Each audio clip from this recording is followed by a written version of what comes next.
Вице-премиерот и министер за транспорт и врски, Александар Николовски, на одбележувањето на 20 години од постоењето на Агенцијата за планирање на просторот, ја истакна нејзината клучна улога во насочувањето на просторниот развој на државата.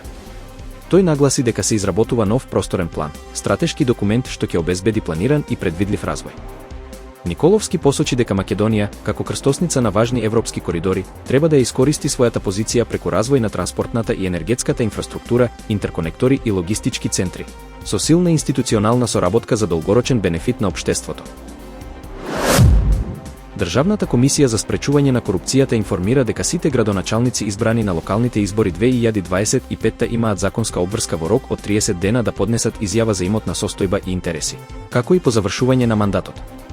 По извршената проверка, Државната комисија за спречување на корупцијата утврди дека 35 поранешни градоначалници и 19 новоизбрани не ја исполниле оваа обврска.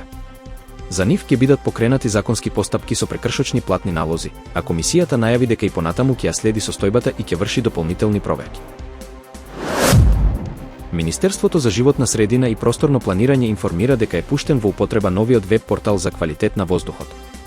Податоците од сите мониторинг станици се прикажуваат во реално време, но сега се усогласени со новиот Европски индекс за квалитет на воздух, кој се применува од јули 2025 година. Порталот нуди подобрени перформанси, појасни анализи за надминување на граничните вредности и годишни извештаи. Дополнително достапна е и нова мобилна апликација за Android и iOS.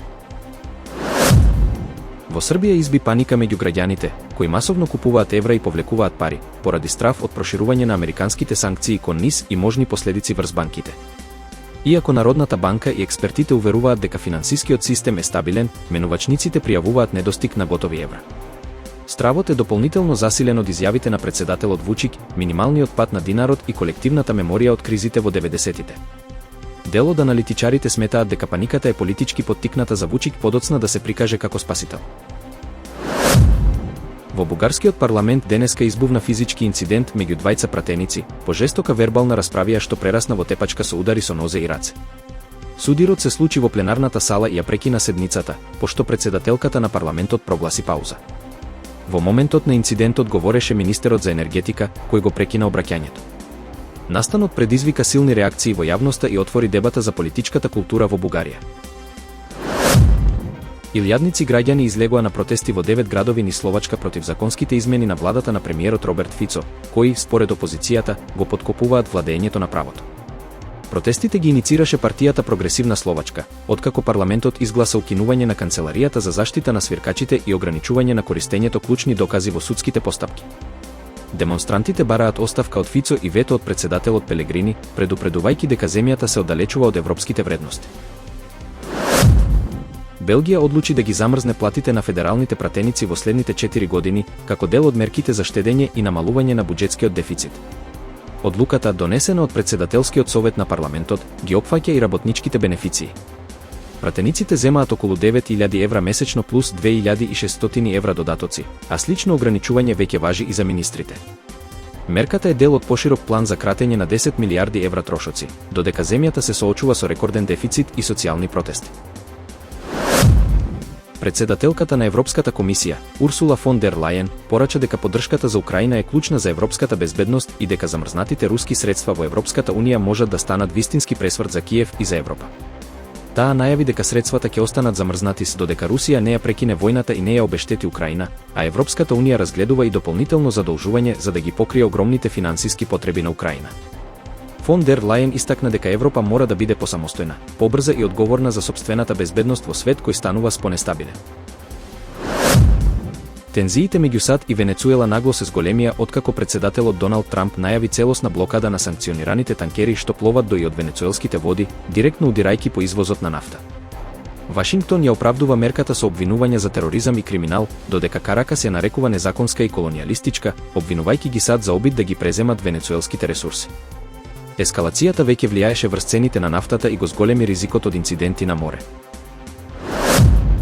Кина соопшти дека се спротивставува на какви било еднострани чекори за конфискација на замрзнати руски средства доколку тие не се одобрени од Советот за безбедност на Обединетите нации. Пекинг повика на создавање позитивни услови за решавање на украинската криза преку дијалог и преговори. Во меѓувреме, Европската унија разгледува експроприација на над 200 милиарди евра руски средства за поддршка на Украина, чекор на кој Белгија се противи поради правни и финансиски ризици, додека Русија веќе поднесе тужба против Евроклеја.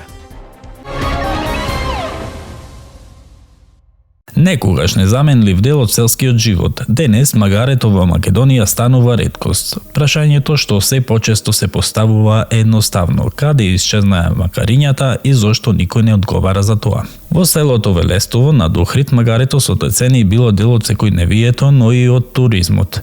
Според локални сведоштва и медиумски извештаи, холандски туристи посебно ја барале турата со магариња како автентично искуство. Од Охрид до Велестово со магариња низ природа. Пред 8 години беше финансиран проект од европските фондови со цел да воспостави организирана туристичка, едукативна и терапевтска програма со тренирани магариња.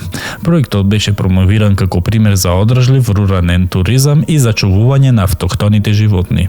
Но наместо поддршка, проектот наиде на административни блокади и институционален молк. Се шпекулира дека се злоупотребувале пари од проектот.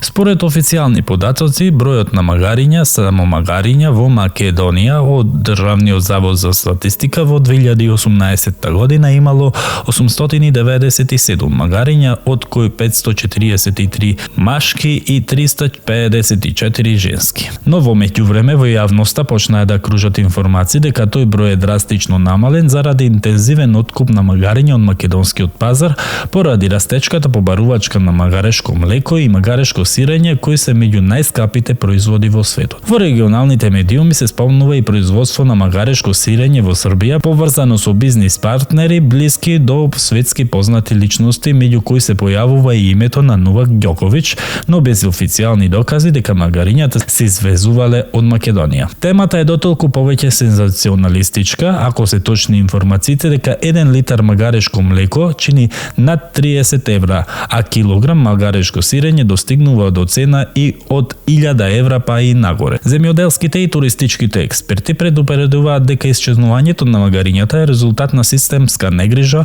отсуство на државна стратегија и непостоење заштита за вакви иницијативи. Додека други земји го претвораат магарето во туристички бренд, Македонија дозволи ова животно тивко да исчезне, заедно со една економска и културна можност. Иронично, додека вистинските магариња исчезнуваат од македонските села, граѓаните се почесто коментираат дека магариња се уште има, но на две нозе. Дали исчезнувањето на магарињата е уште еден показател за системска негрижа, корупција и промашени приоритети? Или пак Македонија се откажува од уште еден можен важен извор на приходи, додека другите профитираат?